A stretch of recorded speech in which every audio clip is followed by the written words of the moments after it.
Welcome to Scorebucks County's webinar on buying merchandise and how to make a profit for your business. We're excited today to have one of our own mentors to present to you. But before we begin, I'd like to, first of all, welcome all of you. And secondly, just a few housekeeping items. This is being recorded. Everyone will receive a copy of the recording after the event. You will also receive a copy of the slides, so you don't have to take copious notes to remember anything.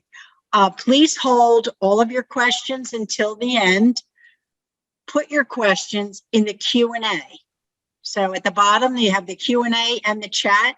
Don't use the chat, use the Q&A. It makes it a little easier for us to manage so we can make sure that we answer everything that is posed to us. So first of all, I'd like to introduce myself. My name's Linda Zangrilli. I'm the current chapter chair of Scorebucks County. And for just a few moments, I'd like to do a SCORE commercial. After all, that's why we're here. First of all, SCORE is a national nonprofit organization. We have some 350 chapters all over the country, some 13,000 members, such as those who are presenting today. We have a very, very simple mission. We're dedicating to helping small business start, grow, and profit. We are a resource partner of the Small Business Administration, and in Bucks County, we serve all of Bucks County as well as Eastern Montgomery County. We have close to 70 members in our chapter. They come from all walks of life with all types of experience. They come from corporate America. They come from their own business. So if there is an area of expertise you're looking for, I guarantee you that we have it in our chapter. So I told you that our mission is to foster small business. And how we do it is pretty simple as well. We do it through seminars like this. Thanks to COVID, we're free all the time. We usually present these seminars on Tuesdays at this time of day. And we also do it through free mentoring services. So if you're a small business owner or you have an idea about creating a business and you just don't know what to do, go onto our website, www.buckscounty.score.org. We'll put that in the chat so you can find the right place. And just say, I want a mentor, request a mentor. Then our operations team will take over. They will assign you a mentor and you'll be off and running. The mentor can help you for as little or as long as you choose. So if you want thank you, buckscounty.score.org. If you want a mentor, there's no time limit on it. We'll help you as long as you need us. So I encourage you to take advantage of that. It's a wonderful resource. It's free and no obligation for anything. It's all confidential. So if you're worried about your competitor finding out what you're doing, they won't hear it from us. We are, completely confidential in our mentoring. The other thing I'd like to say is if you're out there and you think you'd like to do what we do, we would love to have you as a member. Our members are mentors. They are workshop presenters. They can be both. They're experts in their field. So if you think that you can make a difference for small business in Bucks County, go to the same website, buckscounty.score.org, and say, I'd like to be a member, and we'll take it from there. Okay, that's the end of my 30-second commercial. So without further ado, I'd like to introduce the gentleman who puts all these seminars together, Mr. Ed Torello, our seminar chair. Ed? Thank you very much, Linda, and thank all of you for joining us today. This webinar for our fiscal year is September to September, and for this fiscal year, we are presenting 35 webinars, and next year we actually have put together a series of 40 webinars. So I think you'll find these things very helpful. And as you know, everything is in our library and you can access it free. Right now, we have a really, really interesting presentation by one of our mentors also called Buying Merchandise and How to Make a Profit for Your Business. And Carl Rubin is our speaker. And Carl's had 40 years of successful business ventures in the whole area of merchandising. He was a manager at J.C. Penney, a district manager at Sports Authority, a store manager at Office Depot, and he's also had experience in two big beer operations. And startup of a number of retail stores and with sports apparel. So Carl's had a great experience in this whole area that he's going to speak about. So I'm going to turn it over to Carl, and he will begin. Carl? Hey, good morning, everybody. Thanks for coming on. Just a little more detail about me. In my years at JCPenney's, in those days, we did the buying, the merchandising, and the markdown decisions for cleanup. So we were responsible for profit in our departments and for all our stores. So, and then when I went on to I opened up about 25 stores altogether. So I have a lot of experience in that. So that's basically what we do. So if we could go to the first slide. Thank you. We're going to talk about vendors and how to approach them, suppliers and quantity, pricing, inventory management, and questions and answers. So we'll get into more detail on that. So the first topic is vendors. It's so important to have several vendors to compare products and save money by comparing. And what do I mean by that? There's a lot of people out there that have the same product that you're looking for. If you're looking for shirts, for example, you can go to Alfred Broder. You can go to Cutter and Buck. You can try local places. You want to compare products, and you're looking for quality. You're looking for delivery, because right now delivery in a lot of merchandise is tough. It's hard to get a lot of product, and just go to your grocery stores or your regular stores and you'll see that they're out of a bunch of things. It's not because they want to be, it's because they can't get it. So you have to plan in advance and compare your products and then save your money and quality also. And also try to find out what your competitors and where they're buying it from, because that's important. Because if you're not comparing products, you might have the right item, but not the right quality. Okay, so that's important. Find the right vendor with pricing. Well, how do you do that? What you got to do is you got to talk to them. And I'm sure you realize this, but don't accept the first price. Negotiate. And play one vendor against another. You have to do that. You have to play one vendor against another, because you're trying to find the best price so you can be competitive in your product. And we'll get more into that a little later on. So the right vendor, and if you can use a local vendor and keep it local, that's great. Next slide, please, Charlie. And that's where we're going into. Consider the freight versus a local supplier. And what does that really mean? If you look at what's happening now in the world, what's happening is that I talked about shortages. Well, I don't have that experience now, but my two sons, both are upper level, and one's in shirt and retail. He's a sales manager for Cutter and Buck. Another one is an operations manager for Kiko, which sells the #1 car seat in the United States. And they try to get things locally, and they're local suppliers. It saves money. If you look at what the freight's going to cost, what I was getting into, because of the shortages coming from overseas, there's not enough freight cars to bring them over. So if you can find it locally, instead of worrying about the freight, it's going to save you a lot of money and make your product at a better price. Now, what does it mean? Your goal is to buy the right quantity at the right price level. Well, as you go on in the world of purchasing, if you buy, you're looking for quantity discount.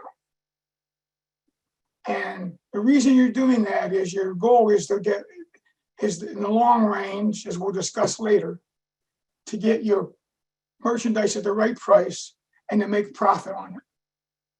So not only are you comparing the local suppliers, but if you're buying in quantity, what is going to make you, what kind of discount they're going to give you? And don't accept the first price. Walk away if you have to, come back. So you want to buy the merchandise at the right quantity, and also you're looking at quantity and quality. So by buying it at the right quantity can save you enough money to make your margin a little better. All right, next slide, please.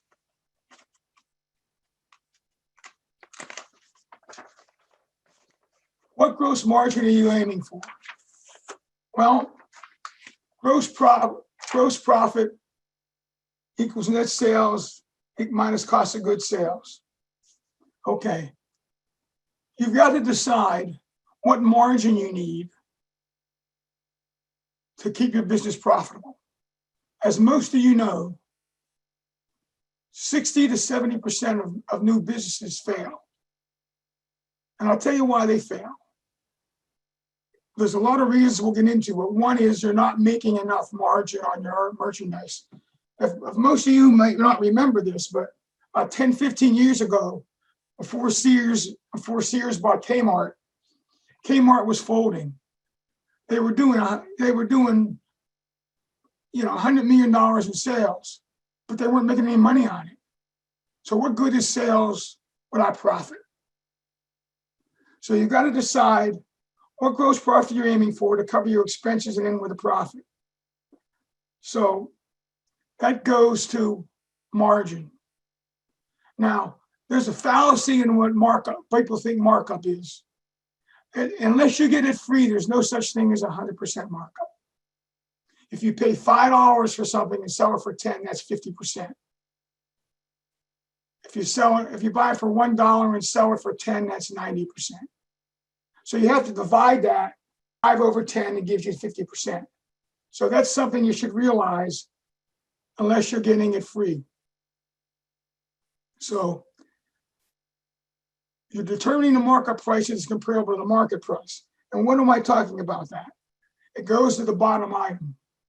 What are your competitors selling it for? How are they selling it? And how competitive is it at that price? So let's go on to a little bit more about this. Markup. Your goal is, if you're going to play the Kohl's game or the JCPenney game or any of the other games, here's what they do. They buy it for 10. They put it up and they make it $30, which gives them a higher margin. And they put it on sale for $20, which gives them a 50% margin. And the customer thinks they're getting a deal, but they're really not, because they overprice it in the beginning. That's how you make money on markup and selling price. And when you're a small business, you really need to be aware of what competition's doing. And there's a lot of ways to do that. One is shop them. 2 is looking at things like Facebook and Instagram and see what they're doing. Another way is neighbors, friends. Look at what everybody's doing in order to make sure that you're making sure that you're priced properly. Now, the markup price is probably not what you're going to, if you could sell some at the markup price, if you're overpriced, congratulations. But that's not your goal. Your goal is to price it competitively, then be able to make a profit on when you put it on sale, depending on the item. There's certain items you may never have to put on sale, but there's certain items you might have to. And we'll get into that a little later. But again, competitive pricing is so important. Where I live at, there's a ShopRite and an Acme across from each other. So that may give you an idea where I live. Doesn't matter. Why does ShopRite always crowd and an Acme isn't? Oh, the same price, same item, less money. Why does the giant Walmarts show an ad where they compare Giant to them and it's less money? People shop, they use coupons, they shop price. So you need to be competitive in order to stay strong. So those are a couple of examples of what you can do to stay strong. All right, next slide, please.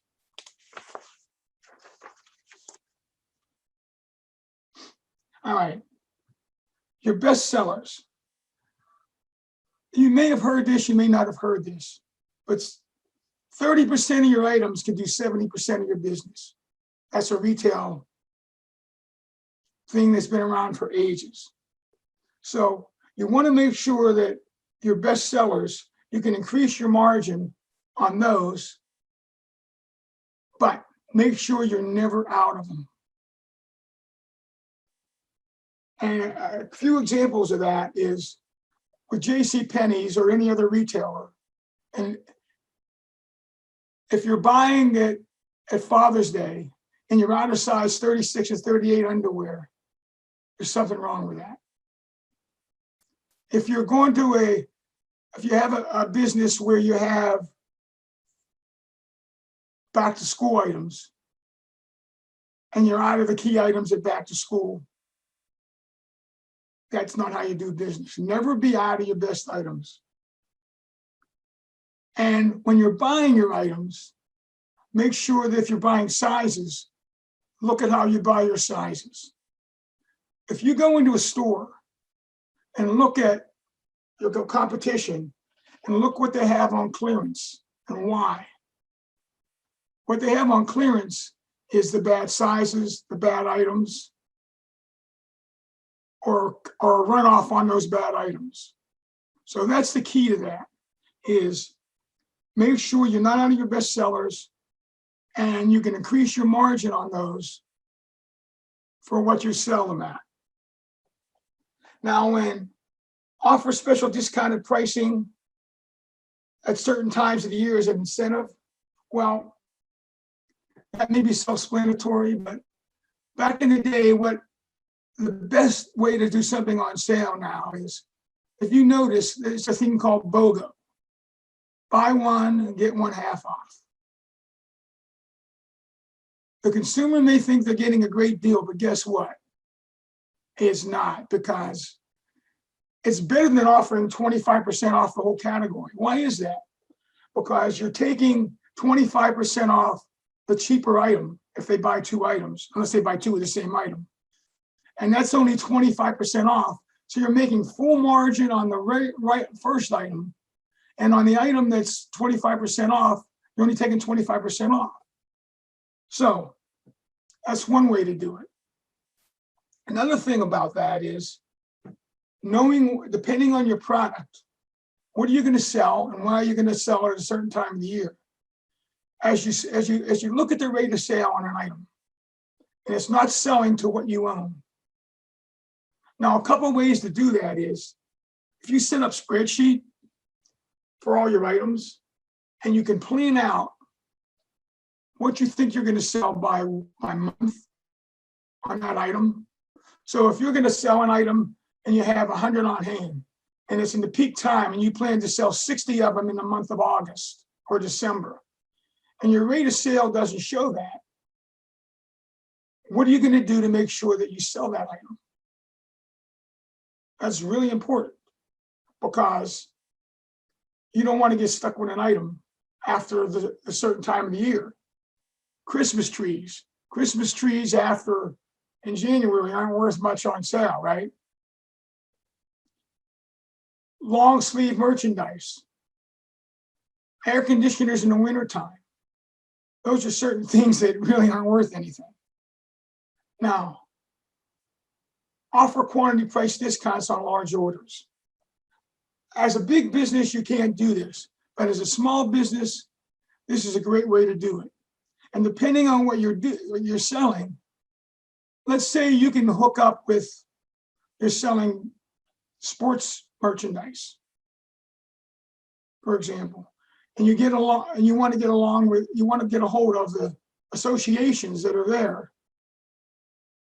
and see if you can work on selling them their t-shirts for their sports, or their gloves, or their equipment, or their umpiring equipment, or offer them what Modell's used to do while they were still open, is with the local associations, they would offer a discount week before the season started.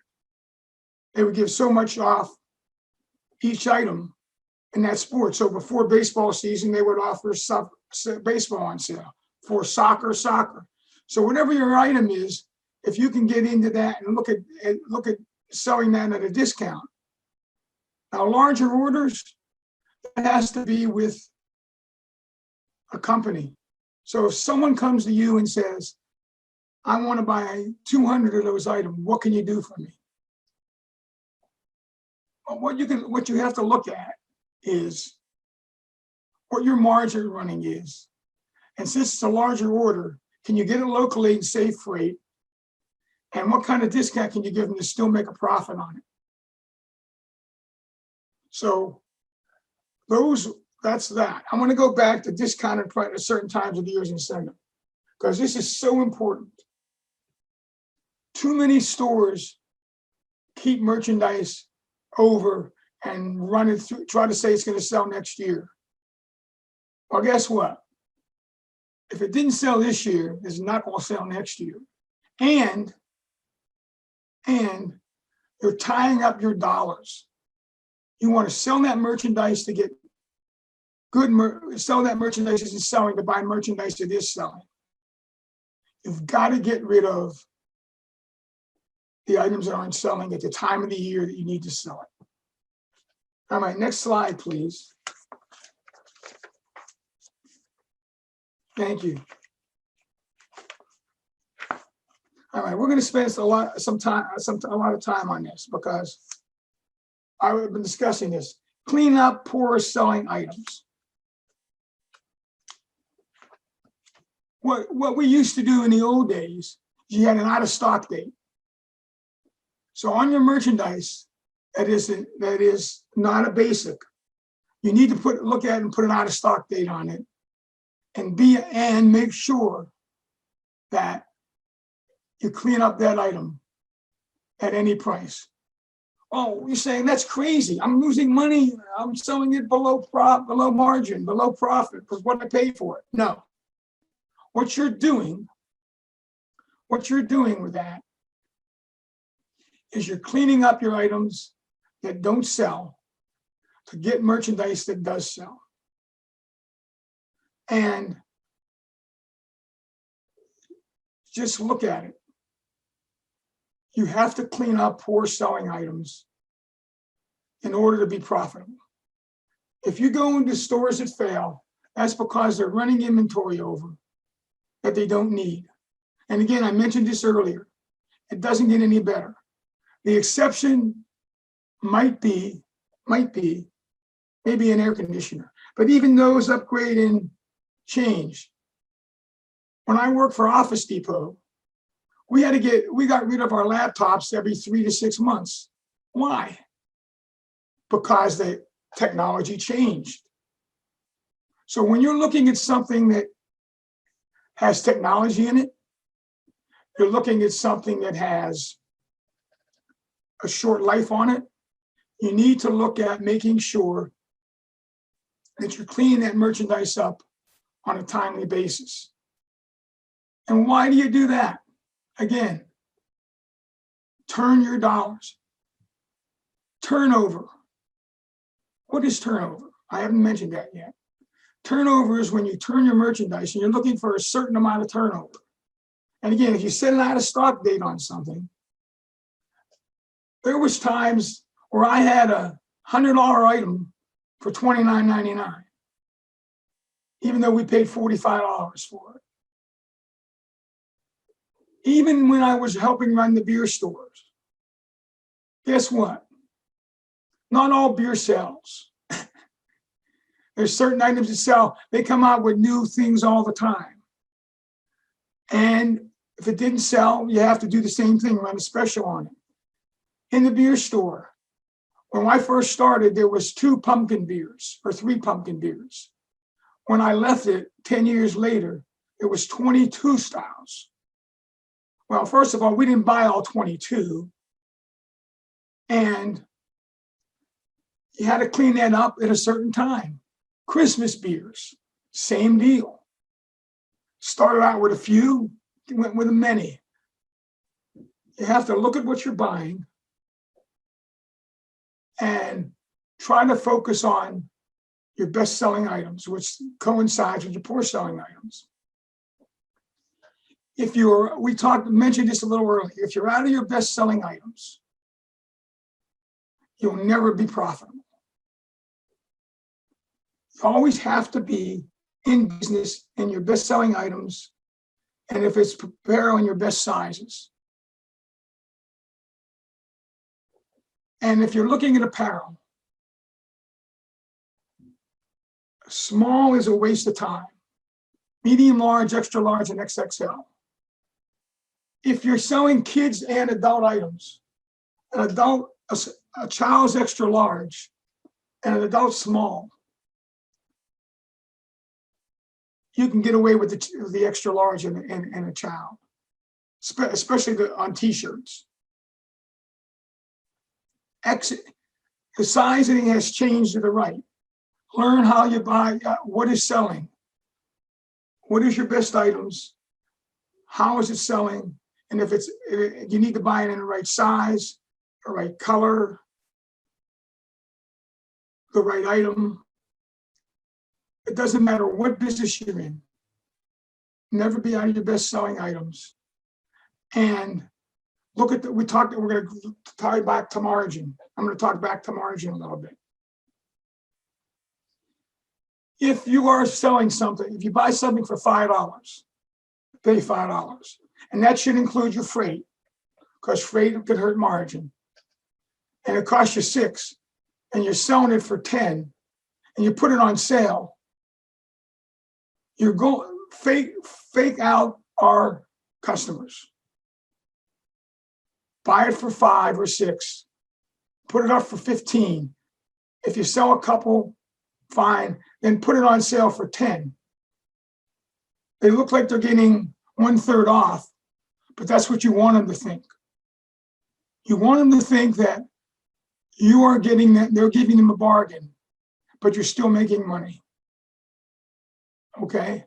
You have to do that in order to be profitable. All right. So inventory management is the key to profitability. You must make sure that your inventory is in line. And what do I mean by that? For every category, you should have an inventory that you like to hit. How much you want to spend by category. So what you've done is you set an inventory by category. On certain items, you set an out of stock date. And that way you have something to look at to run your business. Just don't bring it in without having something to keep an eye on it. Maybe you can take, because with computers, you can set up your register if you have the right kind of registers to track inventory. How many are you selling per month or per week? Is it the rate of sale you want?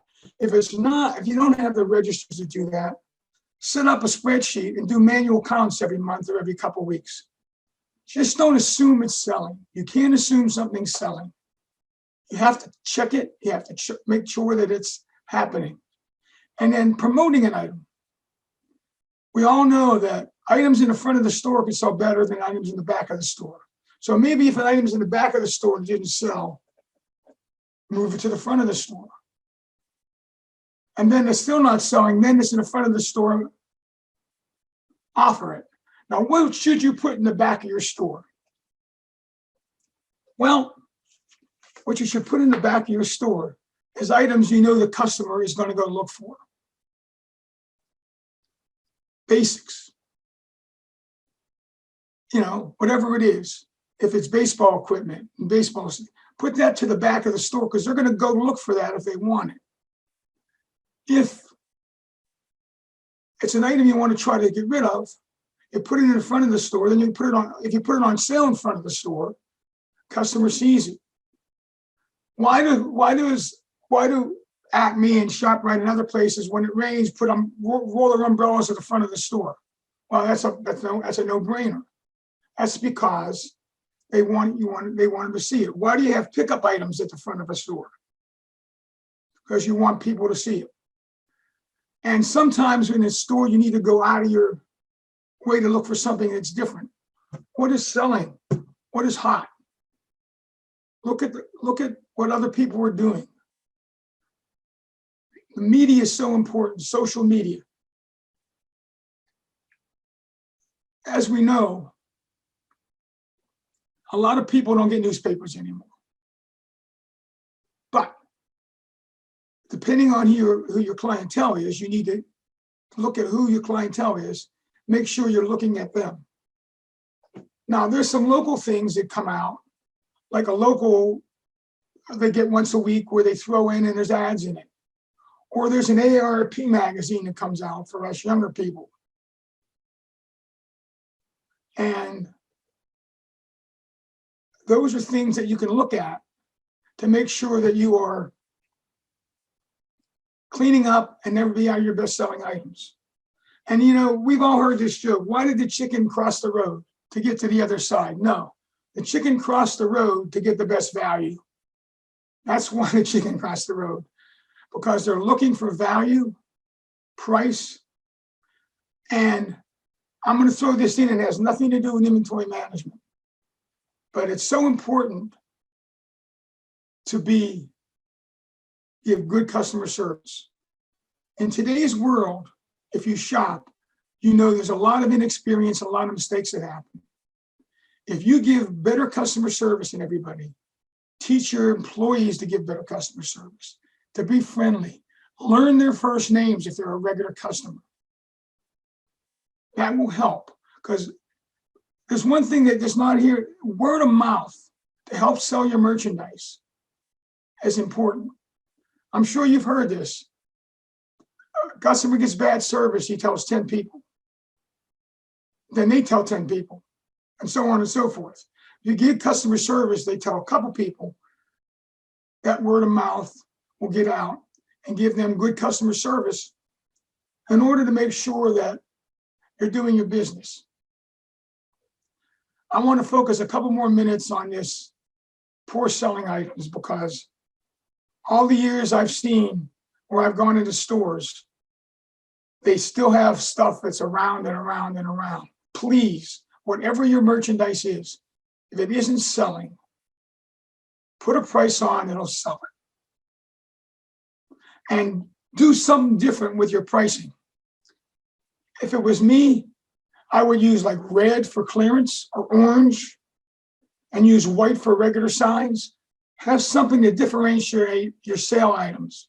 Customer sees it. And also make sure everything has a price when it's on clearance. And do me a favor. Put the regular price on and put the clearance price below it so they see how much they're saving.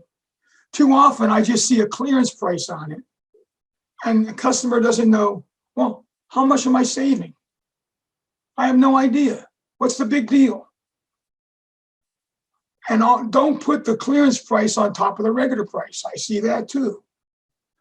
Put the white tag or the written hand price and put the sale price below it so a customer sees how much they're saving. You've got to make sure that you're cleaning up those items. And finishing on this best-selling items, I mentioned earlier that 30% do 70% of your business. Never be out of the 30% of those items. Maybe it's 40% in some businesses, but it doesn't matter, because there's still a lot of business to do in your best-selling items, and every business is different.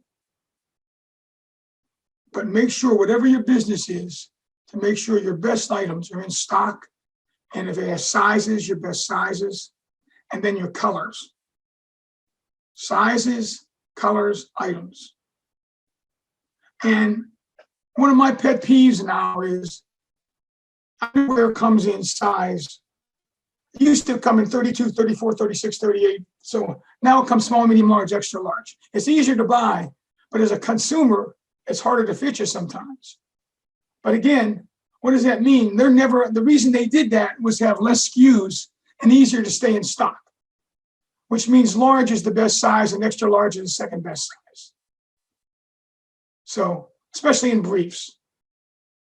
So that's about all for me, guys. I think we're going to go to questions and answers next. Am I right, Ed?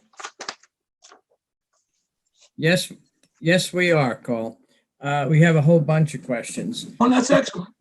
All right, the first one is this. I see that these packs come around, these Val packs, in which they have coupons in there for different businesses. Correct. What do you think of that? Well, here's what happens, and we'll use my house as an example. I think it's a great idea depending on the price and what it costs, but you need to build that into your margin. And we use those depending on what we're looking for. So if it's something that we're looking for, we use it. So yes, I think it's a good value, and from what I've been told, it's not that expensive. I think it's a good idea to use because it goes to every customer in your market. And you can think about it. If you say it goes to 5,000 homes and you get 1%, my God, that's 50 homes that saw that and they're going to use it. So it might be worth it, yes. Okay, I was just curious about that. The other thing is, when you were talking about sizes, obviously it's different sizes for different items, but as a lot of items are sold to women who women's stores predominate more than men's stores. It's because they buy more merchandise. Right, exactly. And it seems like you're saying that the size that seems to sell the best, or the sizes are large and medium, large and extra large? That's in men's. In women's, it's small and medium and large. Okay, so all. And then there's a lot of women's merchandise in petite also, but in men's it's the bigger sizes, and women's is not as much. Right. But in men's, that's a great question, Ed. Thank you. Yeah, because I know when I have the pleasure of shopping with my wife, we're always looking at the small and the sometimes. Right, that's correct. They're looking for small and medium, or in men's it's large and extra large. I also noticed the rack of the cheaper of the clean out items is always large and extra large. Right, but in men's it's small and medium. It's the exact opposite. Okay, how does one go about finding out what the trend is in colors and sizes of different items? Well, there's many ways to do that. And the first thing I would do is I would shop competition and see what they have in competition. I would also, there's a lot of things nowadays different when I was doing this. You can Google anything nowadays. Right. You can Google best-selling colors, but the sizing has changed so dramatically. I started in JCPenney's in 1970. By the way, gang, I had hair then, by the way, just so you know, in 1970. Retail took it out of me, but the sizing was to the left for men's, and it changed as the years went by and went to the right. Uh-huh. It also in the beer store, what happened in the last 10 years, it went from basic beers to craft beers. So in order to stay with the trend, you have to look at your competition, what they're doing, Googling, and then asking vendors. There's nothing wrong with asking a vendor that you have a comfortable relationship with. What's selling? What colors are selling? What's your best sizes? If you have a good relationship with you, they'll tell you. And right. Vendors can be the key. And listen, there's so many different vendors out there that can help you if you find the right one that you deal with, no matter what the product is. Here's a question for you. I remember years ago, J.C. Penney always gave 20% coupons in the flyers. And then they brought in a new president who said, oh no, I'll just lower the prices 20% and not put the coupons. And well, first of all, they almost went bankrupt because of it. And they fired the guy after a year and they came back with the coupons. So if I'm in business and I realize that coupons and 20% seems to be what people like, how do I go about pricing my merchandise to make sure that with that 20% coupon, I'm still making a decent margin and not going to go out of business? Okay, let's talk about my company for 24 years first, where I still get a pension with, thank God that's safe. The guy that came from a high value, and he was trying to be like, a high value. Right. He was going towards the wrong customer. A J.C. Penney customer, you have to know your customer. And that's why it's a good question. A J.C. Penney customer is looking for the J.C. Penney brands at a value, and they're also looking for merchandise that's on sale. What he did was the business dropped 27% one December with profit down 40%. Because that's not how you do business with J.C. Penney's or most of the retailers nowadays. Look at Kohl's. And 20% is actually 25%. What happens now is that I see coupons all the time for 25% for J.C. Penney's. And I want to go back to BOGO. That's one of the best ways to do it because you're selling two items and you're making better margin on the higher priced items. And it's only 25% off each item. It's not buy one, get one free, it's buy one, get one half off. And it's always a lower price. And if you look at the retailers, they do that on everything, underwear, socks, all the basics, everything like that. They're doing that to make you buy two. So they make more money. That makes a lot of sense. I was just curious what you thought and about then that. To answer the other half of your question, when you're putting it on sale, that's the reason you bring it in at a higher price. So if you normally bring it in at $5, if the cost is $5, you bring it in at $10 and you sell it at $7.50, it's not good. But if you bring it in at, if you're bringing it in at $12 and do BOGO, it's still $9 and you're making 40% margin. Right. So you make sure that the key is what markup do you need to be at in order to be profitable? And your markup, again, is figured by division of the cost over the retail, and making sure that you have enough higher margin to put it on sale. Now, that doesn't mean on items that are not selling, the margin doesn't matter. You do it to get rid of it in order to turn your dollars and turn those dollars into good items. I always remember a rule of thumb being your margin should be 40%. Is that still a decent rule of thumb, or what do you think? 40% after you sell it. Right, Not 40% when you bring it in. No, 40%. 40%, because you remember what you do is, it isn't up, but when you figure profitability, you have your margin, then you take away all your expenses. Right. Your salary cost, your rent, cost of goods, and all that. And that margin has to be high enough in order to take, and if it's less than 40%, you're going to lose money. 50% nowadays would be better. Okay.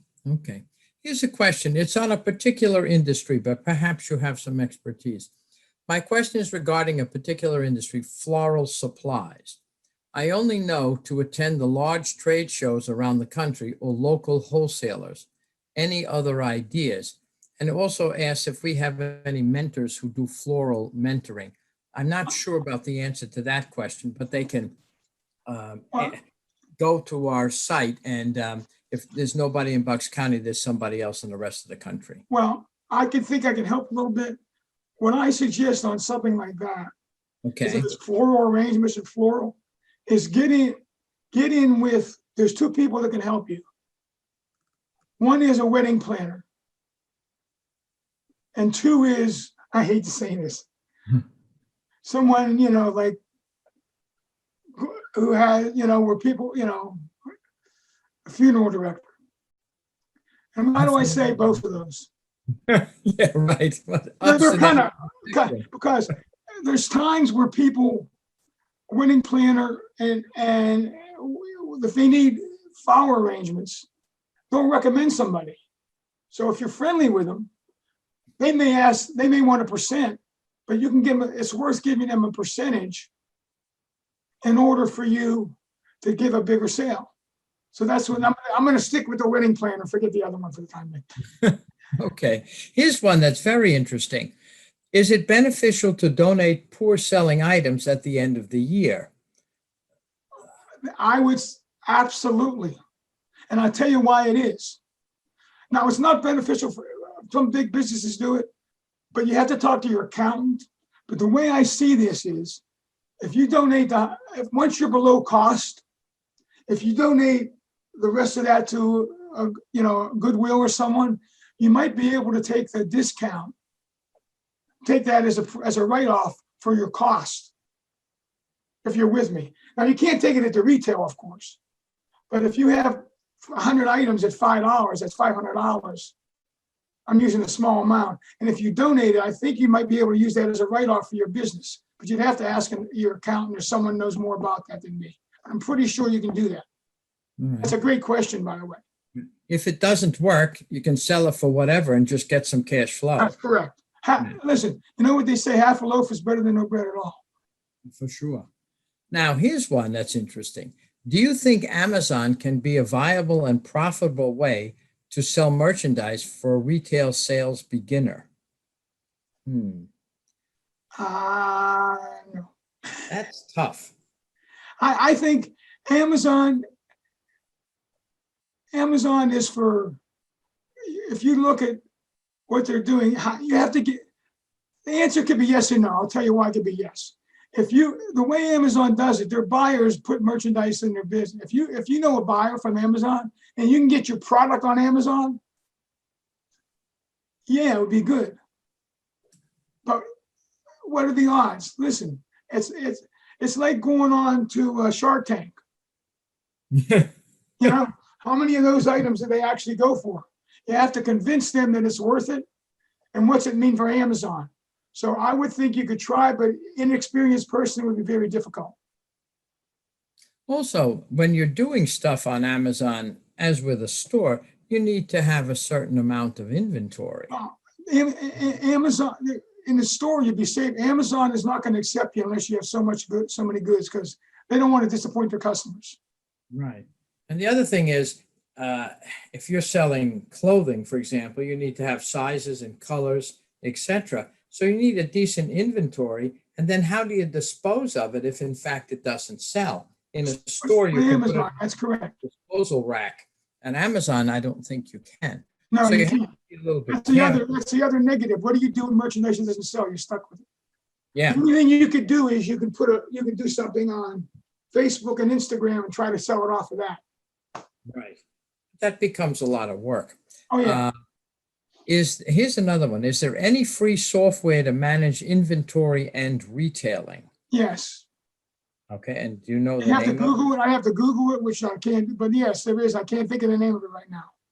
Okay. So there is Yes, something. absolutely. And listen, I think that's another great question. Remember I talked about managing it manually? Right. If you can do it, but in order to do that, you have to have your register has to be computerized. If your register is not, if it's a manual register, it won't work. It won't work. Yeah, you need a new. You need a newfangled register. And listen, there's a lot of businesses that do that, and there's a lot of them that still have old registers. Okay. And by the way, you can get a new register and computerized. And we did it for the beer store, and it's a one-time expense, but it might be worth it to you. Right. And there's many places to buy those from, and they probably have interesting terms that you can buy it under, so you don't have to pay it all at once if you don't want. That's correct.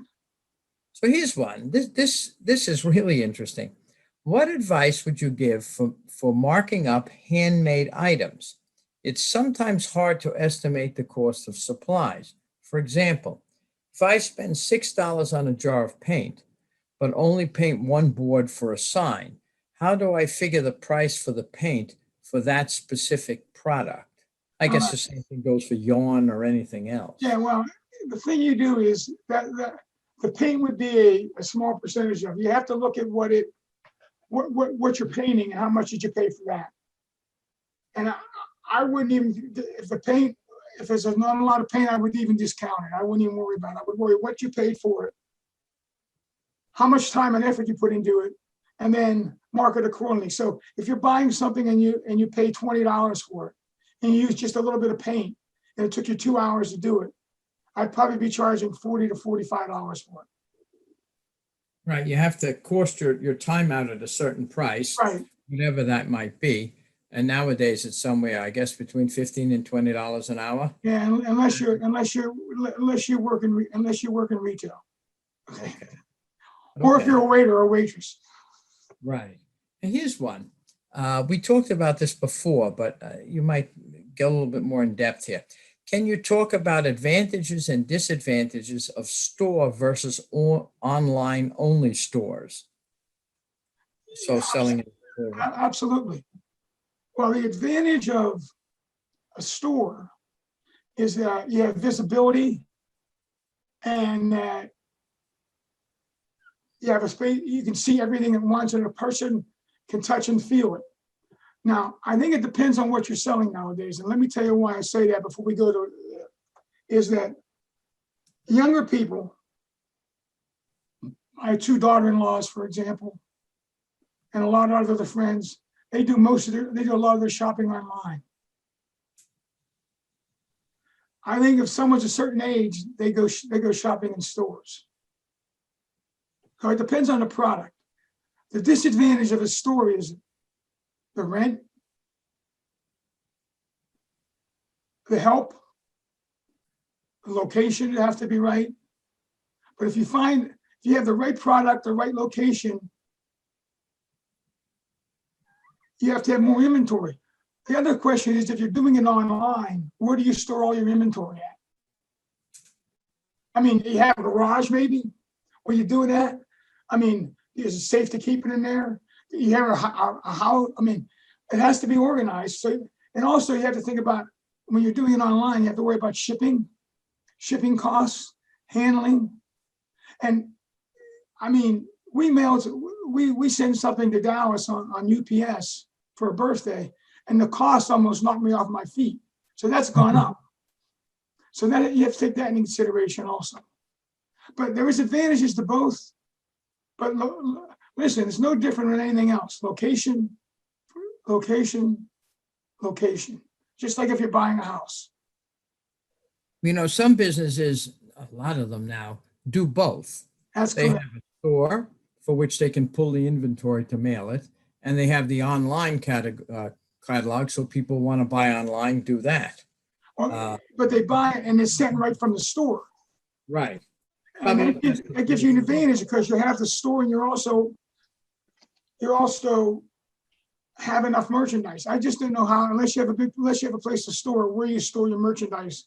All the places have warehouses, you know. Exactly. So if one has a store and then decides to go online, which they should, in effect, it's no more cost to go online because you're using the same inventory. That's correct. Yeah. And that's probably the way to do it. If you have a store and you're not online, you're making a mistake. You should have both. Yeah. And here's one. Is there a relationship between price and perceived value? Can a higher price sometimes increase sales? You must have run into that. It depends what the item is. Right. And I mean that, what do I mean by that? If the item is a wanted item or a hard item to get, I'm trying to think of an example off the top of my head, but let me just say that, let's say that it's baseball season and Little League and high school baseball started. And everyone's looking for an aluminum bat that time of the year. You can get more for it. But if it's September, you can't. And you have to make sure that it's an item that's wanted and needed. So if If it's something that's not wanted and needed, it's not going to work. You have to have an item that that the consumer is looking for and wants desperately and is hard to get. And that happens. I'll use car seats as an example. My son works for Kiko car seats. Like I said earlier, he's having trouble he has more orders from Amazon than he can get merchandise because he can't get it over from China. So they're working it out with him. That's what's happening. Those are the kind of things you have to be aware of. If there's a shortage, you can get more margin for it.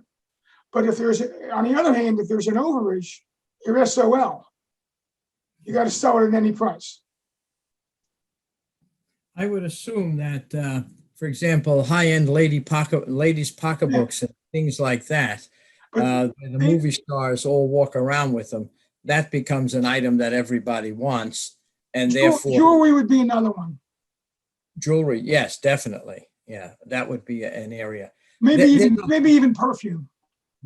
There's a very high markup in jewelry, and it appears to be a high markdown, so to speak. Are they using the same formulas that you talked about? 100,000%. Here's what's happening. When I helped run the jewelry department fine jewelry department at Penny's, we would bring an item in, it cost us $50. We'd bring it in 150, then run it in $100, 1/3 off. And the customer thinks they're getting a great, but we're still making 50% margin. Yes, yeah. Jewelry is the worst markup of any of them all. They do it at the highest because they know they have to put it on sale at a good price. But if you bring it in, if you pay 50, bring it in 100 and sell it for 75, that's 25% margin. You're done. Yeah, yes, jewelry's the worst. By far, not even close. I noticed they do similar things in perfume, but in the big department stores, they have a counter for each brand. That's correct. That's because some of the brands pay for the space. Oh, I see. They pay for the space, just like in a grocery store. If you have an end cap, and you see an item on an end cap, that's sometimes that vendor paid for that spot. Yeah, yeah. Most of them also pay for what amounts to eye level. That's on correct. The shelf going forward. It depends on your height, though. So. Right. There is a standard height. I think they figured that thing out. I was kidding, of course. I know. I think it's they're looking 5'10" to 6'1", something like that. But for women's merchandise, they make it a little lower. Right. Okay. I was just curious about that. All right. I think we're right at our appointed time, and we that's have good. Questions. So first of all, thank you so much, Carl, for an excellent presentation. You're welcome. A lot of questions. For those who are still on, you will get a copy of the presentation, you'll get a copy of the Q&A, and you'll get a copy of the slides. And if you have any other questions and you want to talk to Carl, you can reach him through buckscountyscore.org. Now I'm going to turn it back to our president, Linda. And okay. Carl, thank you so much. You're welcome. Chock full of good, practical information, things people need to know, and coming from a wealth of experience in your background. So we appreciate the time you took to do this for us and answer these questions.